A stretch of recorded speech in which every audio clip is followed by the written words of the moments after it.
Bonsoir la famille, j'espère que vous allez bien. Installez-vous confortablement car ce soir nous allons fermer le sujet des divorces.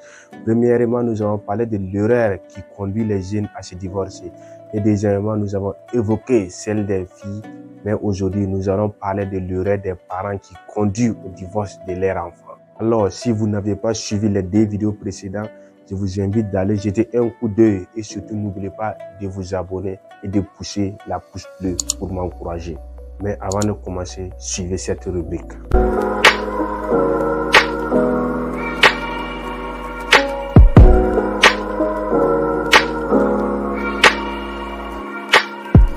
Le mariage est une chose sacrée qu'il faut savoir entretenir. Mais cet entretien doit se faire avec la complicité de certaines personnes, dont les parents.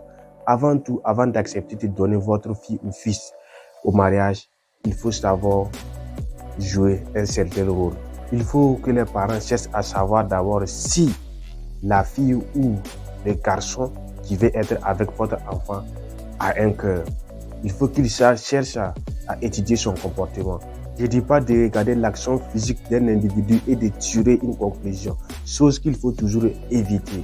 Il y a des gens, quand on les regarde physiquement, on pense que ce sont des gens qui sont les plus bons de l'humanité. Mais on remarque après que ce sont des gens qui ont du caillou à la place de leur cœur. Il faut toujours chercher à savoir si la personne a vraiment peur de Dieu. Ma sœur, il faut prier Dieu de ne pas tomber sur un garçon qui n'a pas peur de Dieu. Mon frère, prie Dieu de t'éloigner d'une personne qui n'a pas peur de Dieu. Je vous dis, la plus grande erreur que les parents font de nos jours est de chercher à donner leur enfant à un homme riche. Avant, tu pouvais simplement aider les parents d'une fille, pas financièrement, et ils vont décider de te donner leur fille en mariage, juste parce que tu as un bon cœur. Mais de nos jours, quand tu vois ça, tu iras remarquer que c'est parce que ce gars est bien placé. Ce gars est un grand riche. S'il vous plaît, chers parents, souciez-vous du bonheur de votre enfant. Cherchez des gens qui peuvent rendre votre fille ou garçon heureux dans le foyer et non de chercher des gens qui peuvent remplir vos poches et de rendre la vie difficile à votre enfant après. Fais un petit remarque. De nos jours, quand tu demandes en mariage une fille, si ses parents te disent d'amener 250 000 francs, c'est qu'ils ont eu pitié de toi.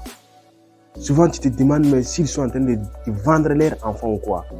Quand on veut parler, vous dites que la vie est chère. Mais faites les choses selon vos moyens. Si la possibilité du gars est de vous donner des 150 000 francs comme cela, mais faites le mariage selon les 150 000 francs. Mais c'est clair là, c'est bien. Ils rendent souvent la vie compliquée jusqu'à ce que le vrai amour de leur enfant décide de se chercher. Ou bien le gars prend tout son argent, il va mettre dans le mariage et après il aura des difficultés de prendre soin de la fille. Et après quand les parents voient que leur fille ne gagne pas ce qu'ils pensaient qu'elle allait avoir dans le mariage, ils vont la dire de ramasser ses bagages et revenir chez eux. On se demande même comment sera la vie si cela continue à prendre de l'ampleur. Avant, c'était une honte pour un parent de voir sa fille divorcée. Mais de nos jours, on s'en fout de cela. On la fait revenir à la maison, soit on la donne à quelqu'un d'autre pour montrer que, quel qu'en soit à la fin, notre fille se mariera, ou bien on la fait venir s'asseoir dans notre cour et après, c'est le bagarre entre elle et les femmes de ses frères. Vraiment, il faut que les parents soient conscients du bonheur de leur enfant.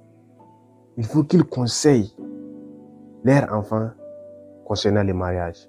Il faut qu'ils apprennent à leurs enfants que le mariage, c'est pour le bonheur et pour le pur.